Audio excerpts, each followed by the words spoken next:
The extensive history of Spain, marked by a passionate and resilient spirit, has witnessed turbulent transformations that have left a deep mark on Spanish society. While much has been said about the Civil War in Spain and the Francoist period, not as much has been discussed about the stage that directly preceded both phenomena. We are referring to the Second Spanish Republic, which was born in 1931 and came to a definitive end in 1939.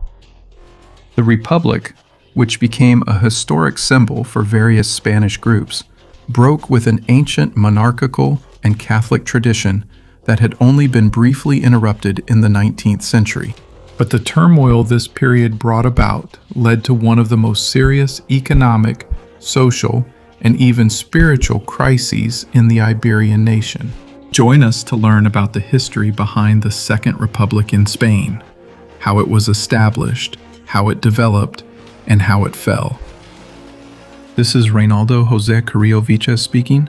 This is La Nueva Enciclopedia, and I invite you to give us great support by liking this video and leaving your comments, which we always read. By turning on notifications, by clicking the bell, subscribing to the channel, of course, and sharing this material with all your contacts on WhatsApp, on social media, and anywhere else. So without further ado, let's start with today's story. To address the proclamation of the Second Spanish Republic in 1931, it's necessary to go back a few years in the history of Spain. With the dawn of the 19th century, Spain began a long and silent process of transformation that arose from the encounter of two dichotomous forces: the old monarchical regime, which had prevailed for centuries with a strong Catholic character, and the recent emergence of Republican liberalism from the French Revolution, which also had a strong secularist character. In this sense, Republican liberalism in Spain gradually gained ground and made its debut in various arenas until, in 1873, the First Spanish Republic was established. Although this republic lasted for almost 2 years, it set an important precedent in Spanish republicanism, since it abolished the monarchy and enacted a constitution that turned Spain into a federation. It also created the parliamentary senate, established the position of president, and took the first steps toward the separation of church and state. But after the failure of this republic, due to the high instability it caused, the so-called Bourbon Restoration of 1874 soon took place. This did not mean a return to the old absolutist monarchy, but rather the evolution to a more liberal constitutional monarchy, which led to a parliamentary monarchy with political parties. Defeated liberals and Republicans would not abandon what they considered their historic cause for their nation. This Bourbon Restoration system would last, with its nuances, until the very proclamation of the Second Republic in 1931. And it would be characterized by its inevitable openness to other political groups and even more liberal forms of government. At the same time, this period between 1874 and 1931 was characterized by unprecedented growth in the Spanish economy and population. This was due to the strong impact of the Second Industrial Revolution, especially in regions like Catalonia and the Basque Country. This sharp economic growth in the country also led to marked inequalities between the big businessmen and the growing proletariat in urban centers, as well as with the vast peasant masses who continued living under the same conditions as they had for several centuries. These two phenomena, together with the emergence of the first Marxist socialist movements throughout Europe and Spain, increasingly led to violent clashes between socialist and labor union groups influenced by these movements and the public order forces. In this context, although republicanism in Spain found supporters on both the left and the right, it was markedly predominant among the left, and it was beginning to acquire a Marxist socialist connotation. In turn, with the founding of parties such as the Spanish Socialist Workers' Party, known as PSOE, the Spanish Communist Party, the Radical Republican Party, Republican Action, and even separatist parties that, with greater or lesser moderation, advocated for the abolition of the monarchy to establish a federal republic and implement the economic and social principles of Marxist socialism. The system of the Bourbon Restoration, especially from the reign of Alfonso XIII in 1902, began to show marked instability and decline in all aspects. Spain had just lost its last overseas territories. There was war in Morocco, workers' uprisings every week, and corruption at the government level. The king was already more of a figurehead than the true sovereign who guaranteed cohesion and peace. In this context, left-wing and centrist republicanism, embodied by several prominent intellectuals such as Manuel Azaña, Miguel Maura, and many others, gained ground in public opinion as the possible solution to the problems of that Spain. However, the conservative and more traditional sectors of Spain were the first to respond to this situation of disorder. When, in this scenario of decline and instability, General Miguel Primo de Rivera carried out a coup d'etat in 1923 and established a corporatist-style dictatorship that managed to curb political instability and unrest for 7 years, during which Spain would experience unparalleled economic growth.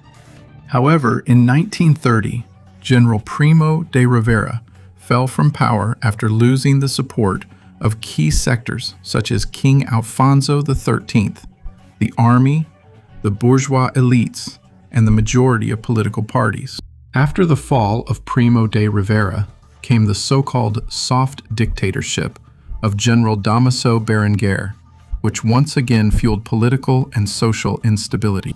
The same instability was taken advantage of by Republicans, both right-wing and left-wing, to come together through proposals made by political parties. San Sebastian, on August 17, 1930, where they set as their sole goal the prompt proclamation of the Republic. In Spain, with an increasingly weak government and a strengthened republicanism that was becoming more popular among the masses, the municipal elections of April 12, 1931 were approaching, in which the Republican forces emerged victorious. In the main cities and provincial capitals of the country, on April 14, after the results became known.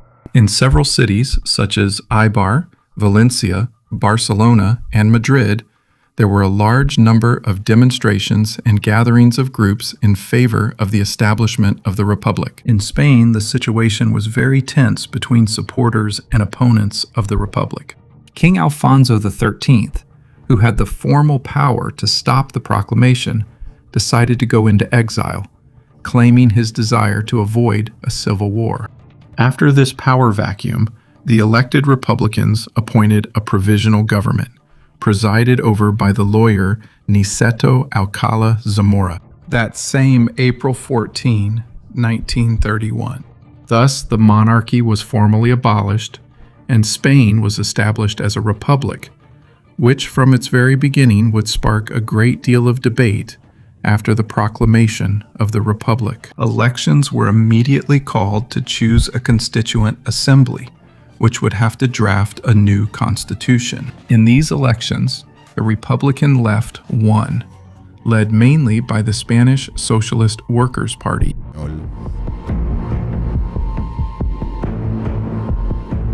In the first stage of the newly proclaimed Second Spanish Republic, which began in April 1931. With the provisional government that was formed, until the establishment of the first regular government in December of that same year, the Republic took its first steps in organizing the new state, paradoxically trying to promote civil liberties. The new provisional government enacted the so-called legal statute, which, although it recognizes broad and new rights for the population, also subjects these guarantees to the possibility of being suspended. Open quotes.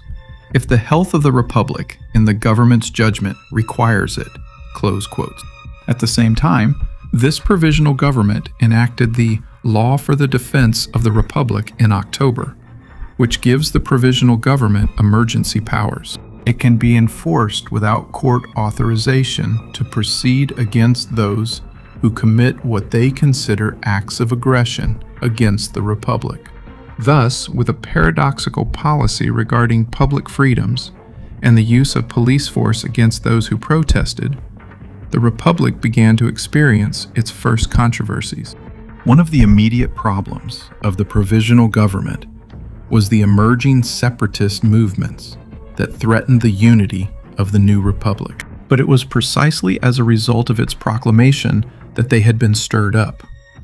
Catalonia was the one that, between April and May, would cause the most problems due to protests from sectors in Catalonia demanding independence. The situation was resolved through the enactment of a statute of autonomy for the Generalitat of Catalonia. This statute, in the long run, would divide public opinion and multiply demonstrations both for and against it.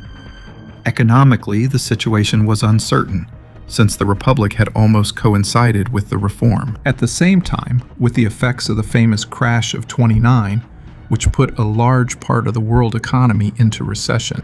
Although they were not as disastrous in Spain as in the rest of Europe, they did partially weaken the country's economic system. As a result, there will be a marked deficit in public accounts. During those times, however, the provisional Republican government actually increased public spending, especially regarding the law enforcement forces.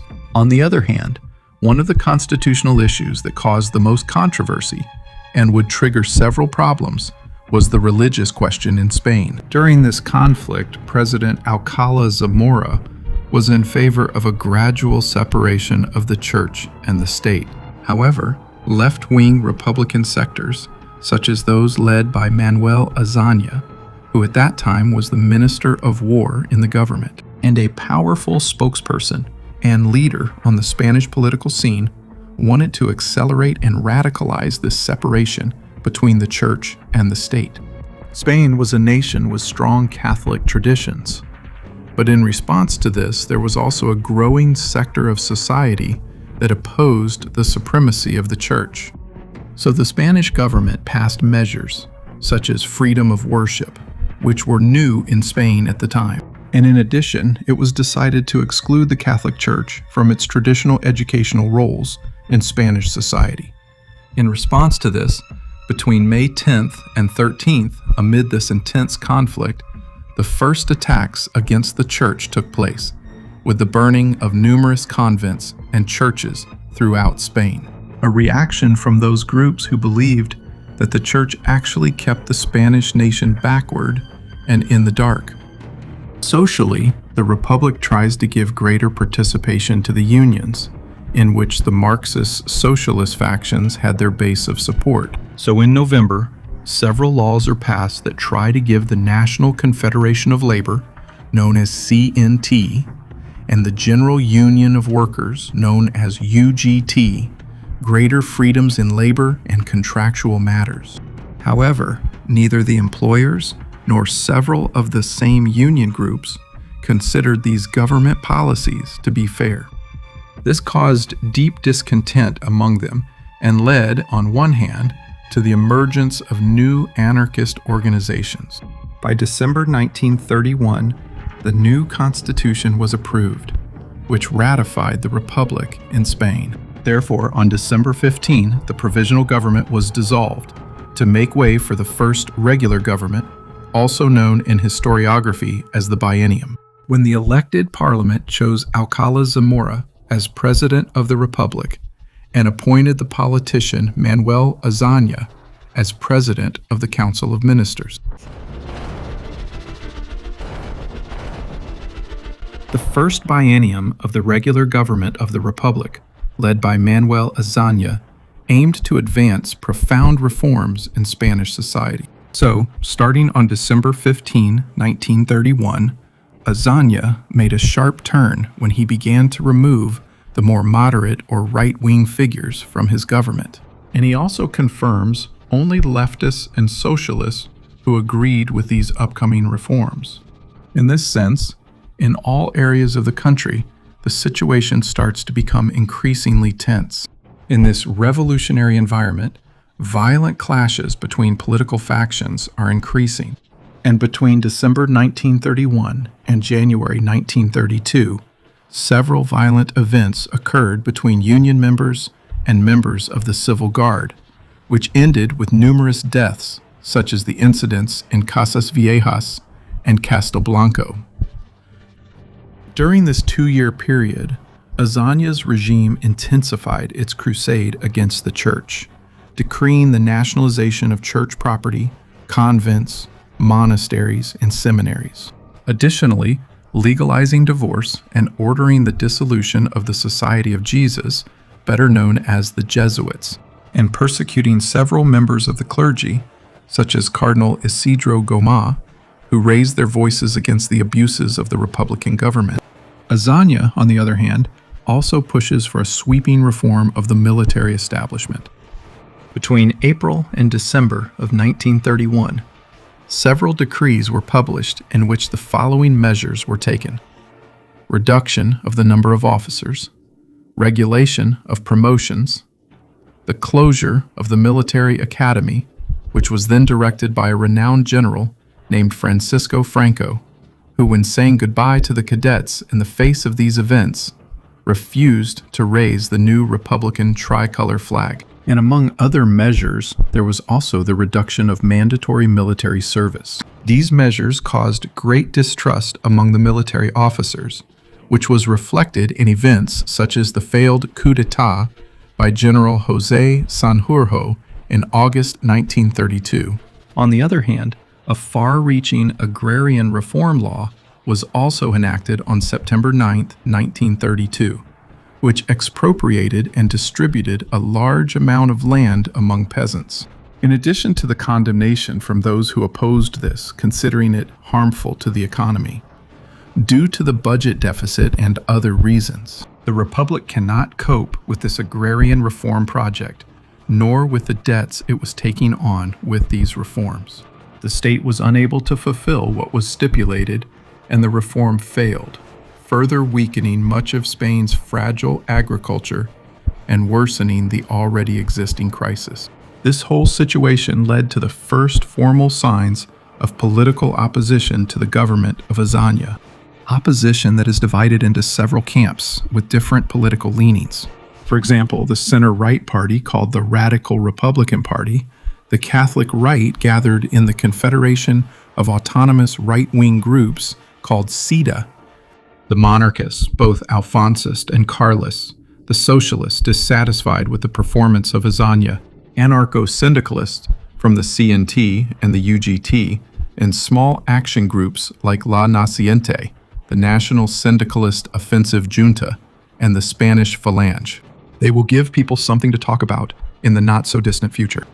During the 2-year period of Azaña, due to the ineffectiveness of these policies, the already frequent strikes and demonstrations multiplied. To these were now added deaths in the streets due to violence between political groups, mainly because of the lack of a clear command center to guarantee order. According to the historian Stanley Payne, at no other time have there been so many violent deaths in the streets of Spain for political reasons. The turning point comes in 1933, a year that begins with anarchist uprisings in January, but reaches its peak with the recently approved law on religious congregations, which imposed harsh economic and social restrictions on the Catholic Church. This law displeased President Alcala Zamora and numerous right-wing groups, who mobilized and began to gain ground in public opinion and in Spanish society. This entire situation of great mobilization, but also political conflict, led both Zamora and Azaña to resign from the government and step aside, eventually making way for the right-wingers, who, as we will see, came to hold power in the Republic of Spain for the first time.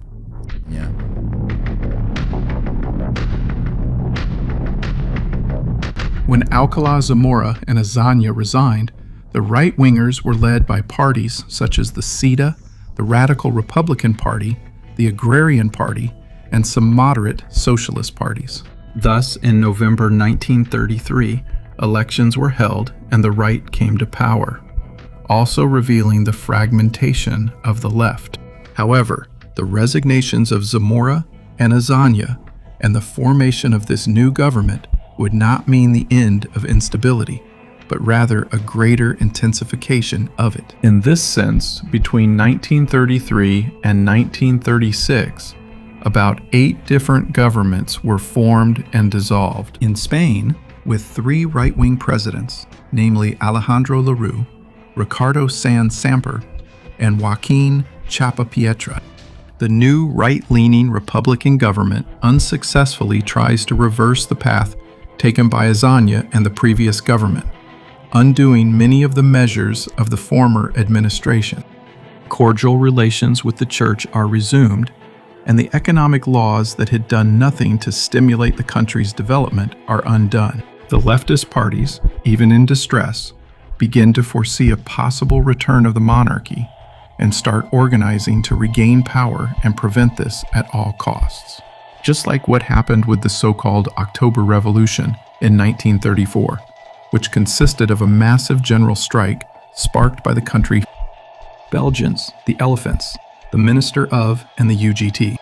This uprising, quickly and violently suppressed, only served to multiply and intensify violence from artists, clashes and homicides between left-wing and right-wing groups, and the growth of armed wings within political parties, while factions of the PSOE and other groups begin to openly raise the banner of an armed proletarian revolution, Communist Party. During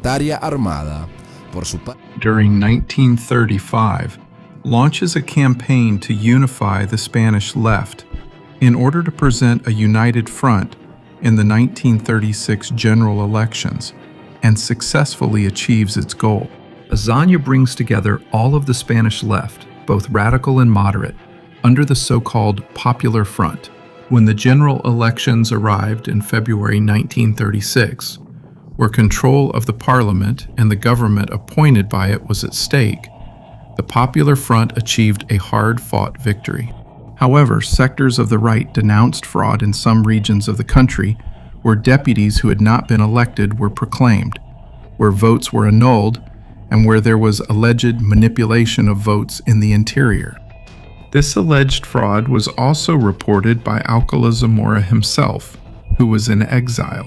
However, it remains a topic without clear conclusions. And beyond that, the news in Spain had been the victory of the left. By this time, there was already a deep division among the Spanish people, and the rumors of a civil war, which had become common during the Republic, were growing louder. The right believed that with this victory, the left would become more hostile and radicalized, also to ensure that the new Republican political order would not go back to monarchical forms. Once the new government was formed, with Azaña at the head, the Popular Front, between February and July of 1936, undertook profound political reforms with greater intensity. They resumed the agrarian reform and gave the green light to the autonomy statutes that threatened to balkanize Spain. And a strategy of tension was undertaken, which consisted of the exhaustive persecution of the opposition in all its forms. Clashes that increased deaths from political violence throughout Spain. A victim of this strategy would be a 33-year-old young man named José Antonio Primo de Rivera, son of the former dictator Miguel Primo de Rivera and leader of the Spanish Phalange of the Johns. He was arrested in March 1936 and eventually sentenced to death. Against this backdrop of strikes, murders, banditry, and economic crisis, the government was increasingly losing control of the situation, and it was unable to guarantee even basic public order.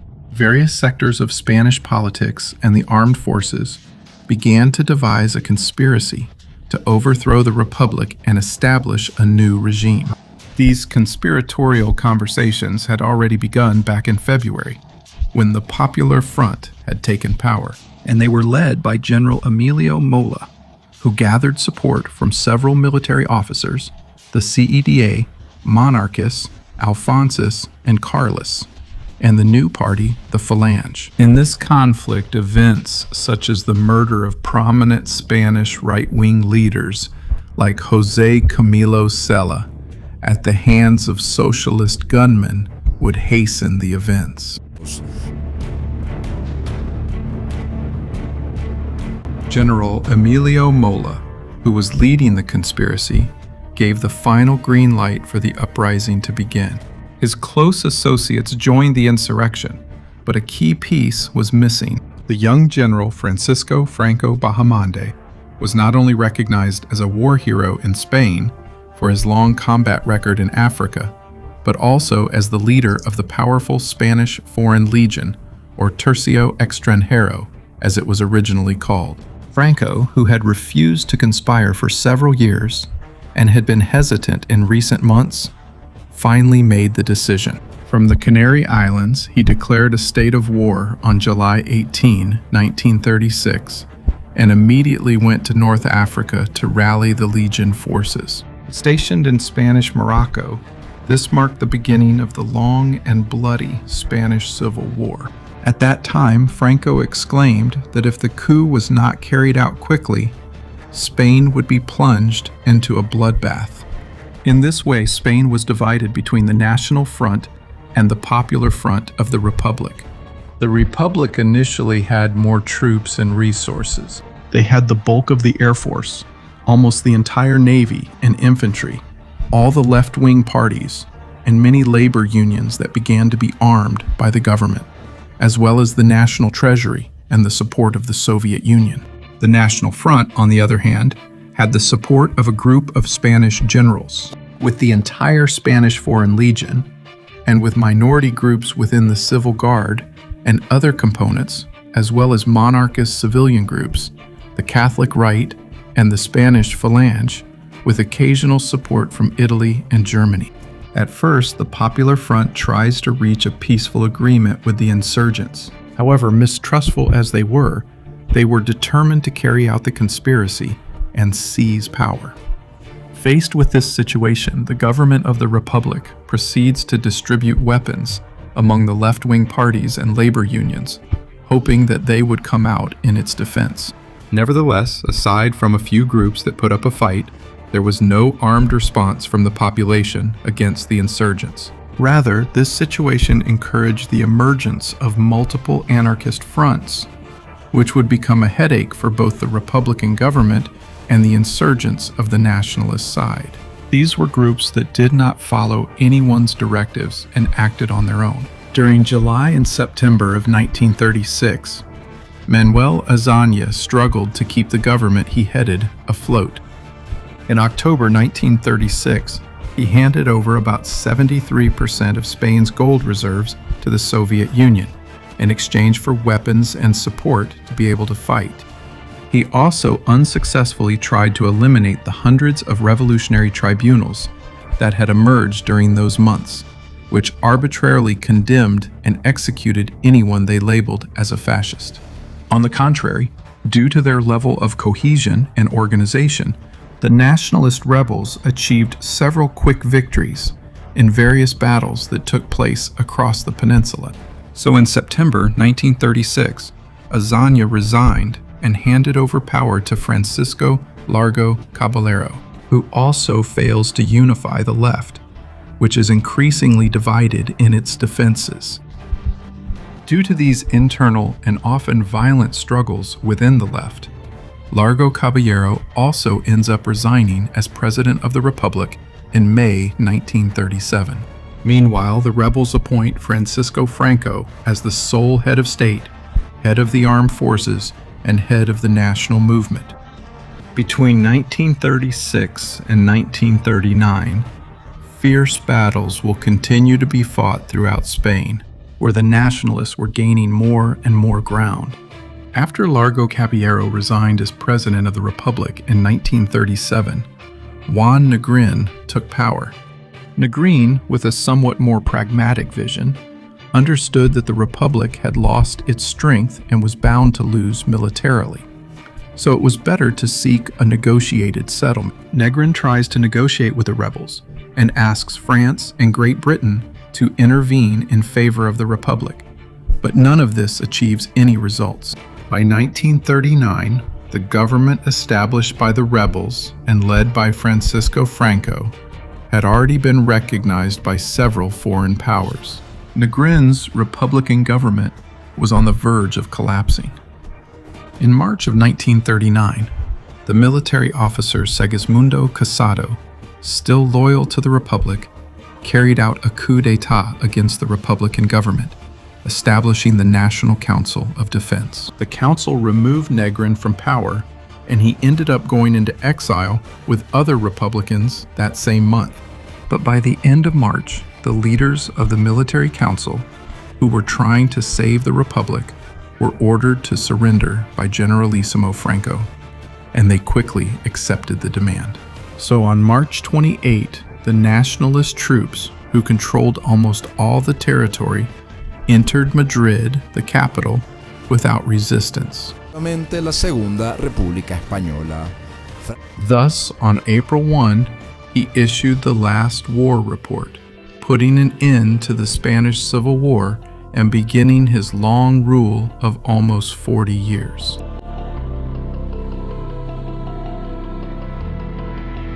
The nationalist troops had not yet arrived in Madrid when Manuel Azaña, Largo Caballero, Indalecio Prieto, and many other leaders of the Republic went into exile. France, Mexico, Yugoslavia, and the Soviet Union were their main destinations. In exile, the Republicans created different associations and organizations to protest against the new regime. However, all of this was in vain. Nationalist Spain, in its first decade, harassed by the Anglo-American powers and the Soviets, would eventually be recognized by most countries in the world, causing Spanish republicanism, its parties, and its leaders, many already advanced in age, to gradually disappear over time. It would not be until 1978, with the return of multi-party democracy under a constitutional parliamentary monarchy, that historically Republican parties, such as the PSOE and the Communist Party, would return to Spanish political life. The controversial Second Republic had represented a historic aspiration for various Spanish sectors and was initially applauded as the beginning of a new era.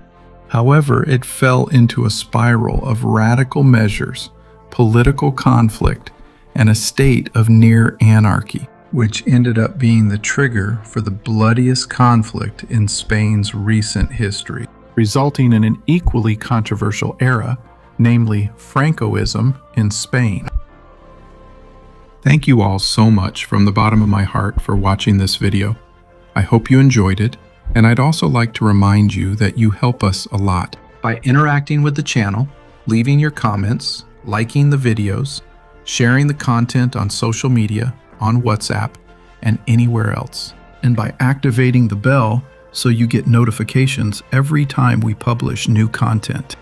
So thank you all again, and may God bless you.